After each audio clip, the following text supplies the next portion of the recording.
ఆంధ్ర ప్రజల ప్రేమ మరియు అభిమానానికి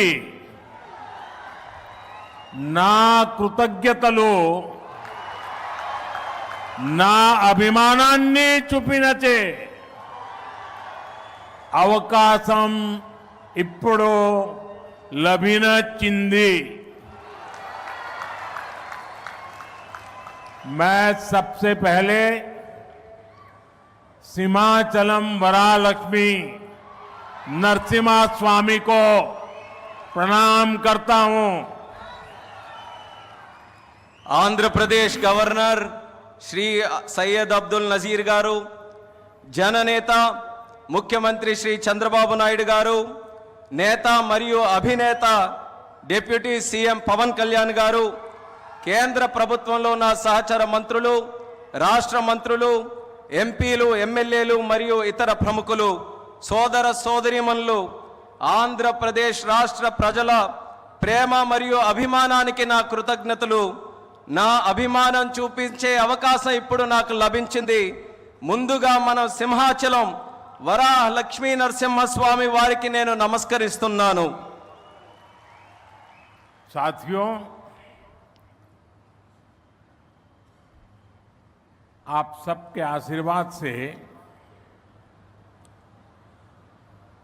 60 साल के अंतराल के बाद देश में तीसरी बार एक सरकार चुनी गई और सरकार बनने के बाद एक प्रकार से विधिवत रूप से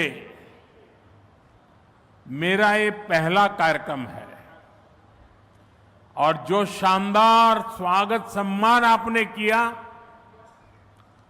रास्ते भर जिस प्रकार से लोग आशीर्वाद दे रहे थे और आज चंद्रबाबू ने अपने भाषण में सारे शिक्षक लगा दिए हैं। उनके एक एक शब्द के स्पिरिट को, उनकी भावना को मैं आदर करता हूं और मैं आंध्रवासियों से, देशवासियों से विश्वास दिलाता हूं कि जो भावना आज चंद्रबाबू प्रकट कर रहे थे, हम सब मिलकर के उन लक्ष्यों को अवश्य पार करेंगे। మీ ఆశీర్వాదంతో 60 సంవత్సరాల తర్వాత మూడోసారి మళ్ళీ కేంద్రంలో మన ప్రభుత్వం వచ్చింది। తరువాత మీ యొక్క ఆశీర్వాదం, మీ యొక్క స్వాగతం నేను చూశాను। దానికి మించి మన అధినాయకుడు చంద్రబాబు నాయుడు గారు ఆయన స్పీచ్లో అన్ని విషయాలు కూడా కూలంకుషంగా చెప్పారు। ఆయన చెప్పిన ప్రతి విషయాన్ని కూడా గౌరవిస్తూ ఆంధ్రప్రదేశ్ రాష్ట్రానికి సంబంధించి ముఖ్యమంత్రి వర్యులు, రాష్ట్ర ప్రజలు ఏవైతే విశ్వాసం చూపిస్తున్నారో ఆ విశ్వాసాన్ని ఎక్కడా కూడా భంగం కలిగించకుండా మీ లక్ష్యాలు అన్నిటినీ కూడా సాకారం చేయడానికి నా వంతుగా మీకు సహకరిస్తాను అని తెలియజేస్తున్నాను। साथियों, हमारा आंध्र प्रदेश संभावनाओं का और अवसरों का, पॉसिबिलिटीज और अपॉर्चुनिटीज का राज्य है। जब आंध्र की ये पॉसिबिलिटीज साकार होगी तो आंध्र भी विकसित बनेगा और तभी भारत भी विकसित राष्ट्र बनेगा। इसलिए आंध्र का विकास ये हमारा विजन है। आंध्र के लोगों की सेवा ये हमारा संकल्प है। మిత్రులారా, మన ఆంధ్రప్రదేశ్ సాధ్యతలు మరియు అవకాశాలు కలిగి ఉన్న రాష్ట్రం। ఆంధ్రుల అవకాశాలు సాకారమైనప్పుడు ఆంధ్రప్రదేశ్ రాష్ట్రంతో పాటు భారతదేశం కూడా వికాసవంతంగా అభివృద్ధి చెందుతుంది।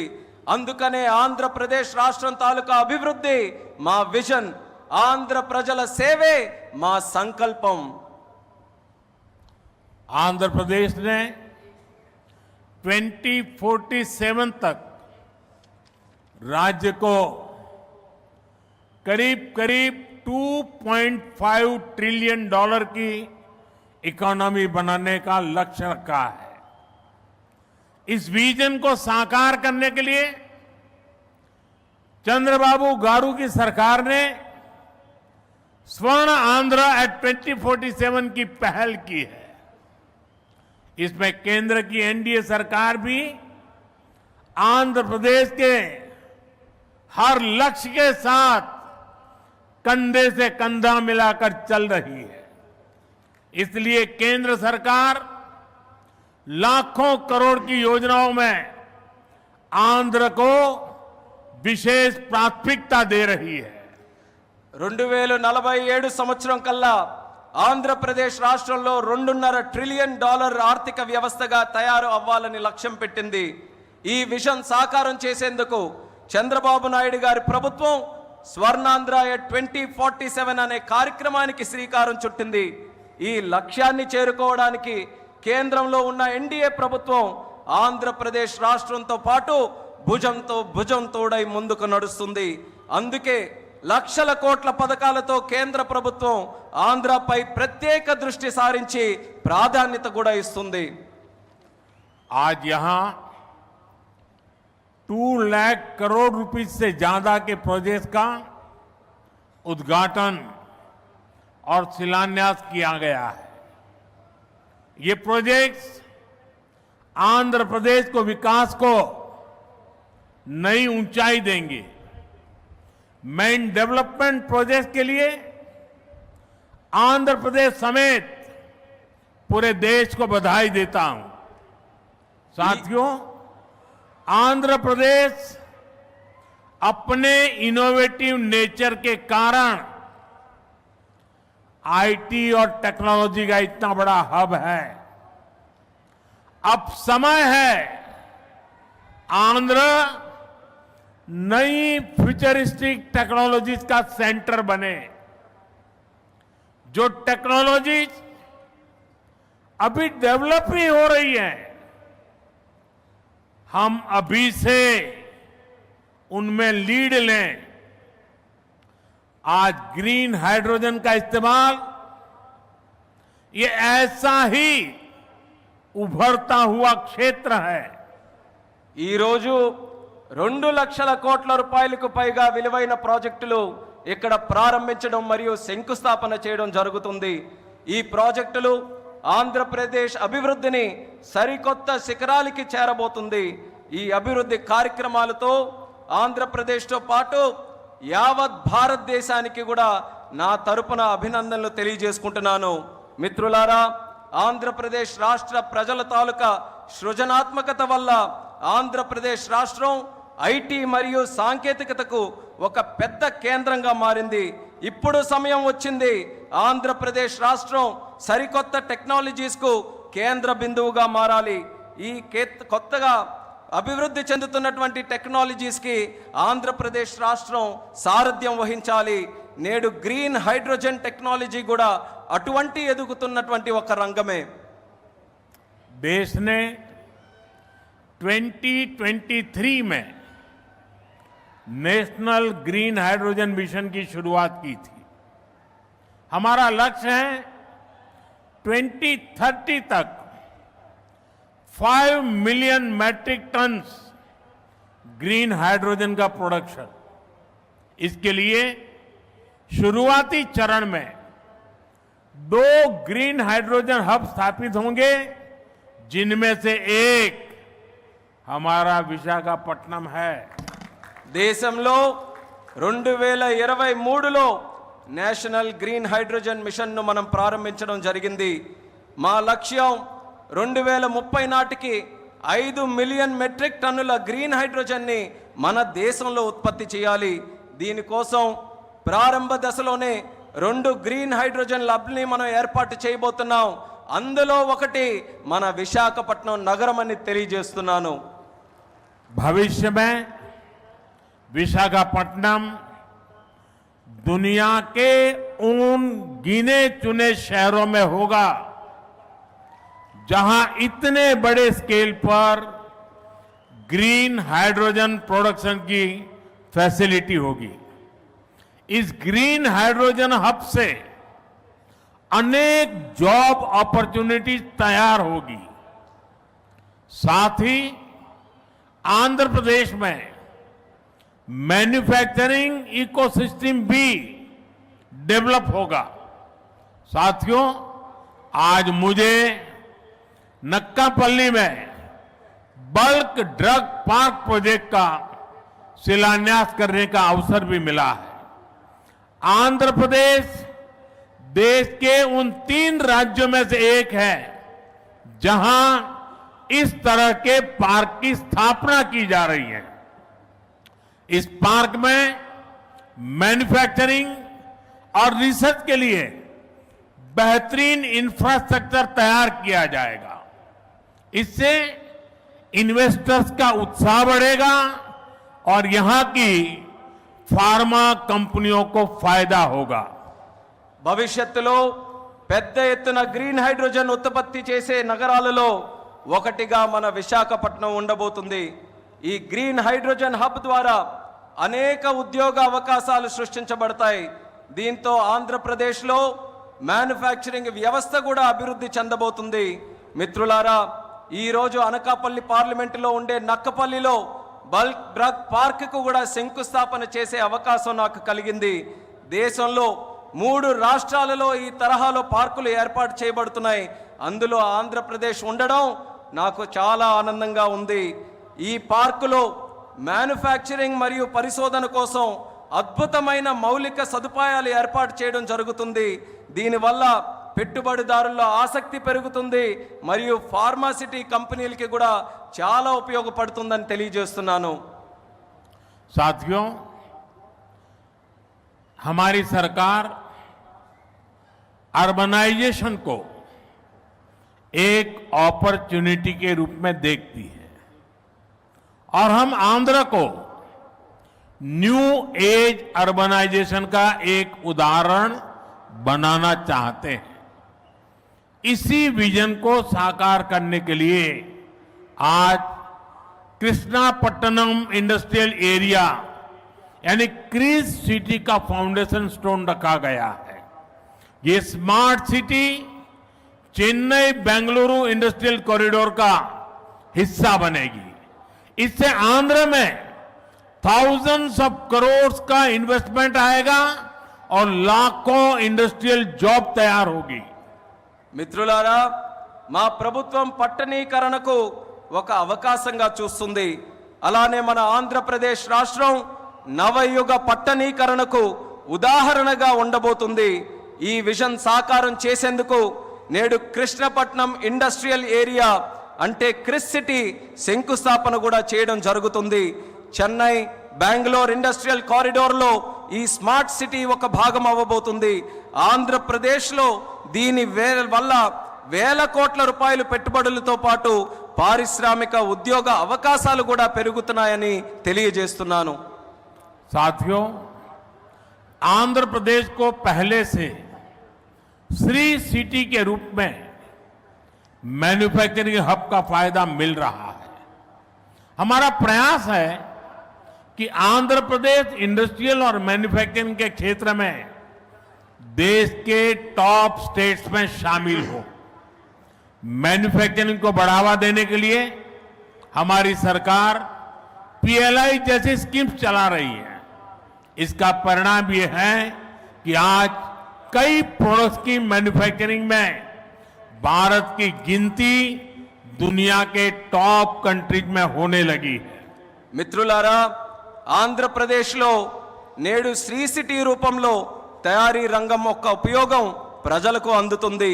మా ప్రయత్నం ఏంటంటే ఆంధ్రప్రదేశ్ రాష్ట్ర పారిశ్రామిక మరియు తయారీ రంగంలో దేశంలోనే అగ్రగామిగా నిలబడాలి। తయారీ రంగాన్ని ప్రోత్సహించడానికి మా ప్రభుత్వం పిఎల్ఐ లాంటి స్కీమ్స్ ని ప్రోత్సహించడం కూడా జరుగుతుంది। దీని ఫలితంగా నేడు భారతదేశం మొబైల్ తయారీ రంగంలో ప్రపంచంలోనే ఉన్నతమైనటువంటి ర్యాంకింగ్స్ లో స్థానం కూడా సంపాదించుకుంది. साथियों, आज नए विशाखापट्टनम शहर में साउथ कोस्ट रेलवे जोन मुख्यालय की भी फाउंडेशन रखी जा रही है. आंध्र प्रदेश के विकास के लिहाज से ये बहुत इंपॉर्टेंट है. लंबे समय से एक अलग रेलवे जोन की मांग हो रही थी. आज ये स्वप्न साकार हो रहा है. మిత్రులారా, నేడు విశాఖపట్నం నగరంలో సౌత్ కోస్ట్ రైల్వే జోన్ ప్రధాన కార్యాలయానికి పునాది కూడా వేస్తున్నాం. ఆంధ్రప్రదేశ్ అభివృద్ధి దృష్ట్యా ఇది చాలా ముఖ్యమైనటువంటి కార్యక్రమం.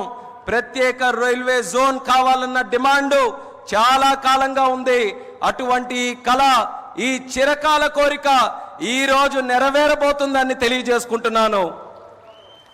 साउथ कोस्ट रेलवे जोन का मुख्यालय बनने के बाद इस पूरे क्षेत्र में कृषि और व्यापार से जुड़ी एक्टिविटीज का विस्तार होगा. इसके अलावा टूरिज्म क्षेत्र और लोकल इकोनॉमी को भी प्रगति के नए अवसर मिलेंगे. సౌత్ కోస్ట్ రైల్వే జోన్ యొక్క ప్రధాన కార్యాలయం అయిన తర్వాత మన ఉత్తరాంధ్ర ప్రాంతంలో వ్యవసాయం మరియు వ్యాపారానికి సంబంధించి కార్యకలాపాలలో విస్తరణ జరగబోతుంది. ఇంతే కాకుండా పర్యాటక రంగం మరియు స్థానిక ఆర్థిక వ్యవస్థకు కూడా కొత్త అవకాశాలు లభిస్తాయని తెలియజేస్తున్నాను. आज यहां कनेक्टिविटी से जुड़े thousands ऑफ करोड़ के प्रोजेक्ट्स का उद्घाटन और शिलान्यास भी हुआ है. रेलवे के क्षेत्र में आंध्र प्रदेश उन राज्यों में शामिल है जहां 100% इलेक्ट्रिफिकेशन हो चुका है. आंध्र प्रदेश के 70 से ज्यादा रेलवे स्टेशनों को अमृत भारत स्टेशन योजना के तहत डेवलप किया जा रहा है. आंध्र प्रदेश के लोगों की ईज ऑफ ट्रेवल के लिए 7 वंदे भारत ट्रेनें और अमृत भारत ट्रेन भी चलाई जा रही है. నేడు కనెక్టివిటీకి సంబంధించి వేల కోట్ల విలువైన ప్రాజెక్టులు ఇక్కడ ప్రారంభోత్సవం మరియు శంకుస్థాపన జరుగుతుంది. రైల్వే రంగంలో ఆంధ్రప్రదేశ్లో నేడు 100% విద్యుతీకరణ జరిగింది.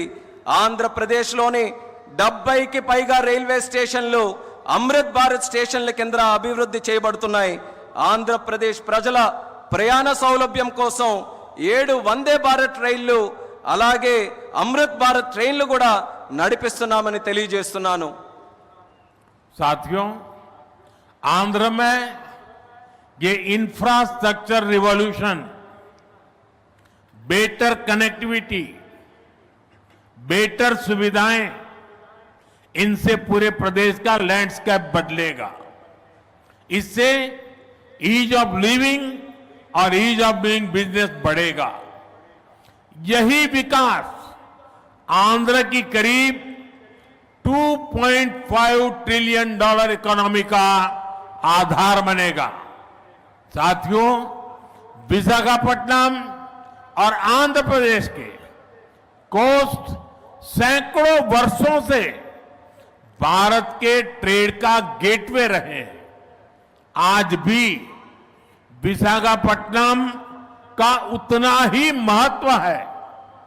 हम समुद्र से जुड़ी अपॉर्चुनिटी के पूरे इस्तेमाल के लिए ब्लू इकोनॉमी को मिशन मोड में बढ़ावा दे रहे हैं. इसके लिए विशाखापट्टनम फिशिंग हार्बर को और आधुनिक बनाया जा रहा है.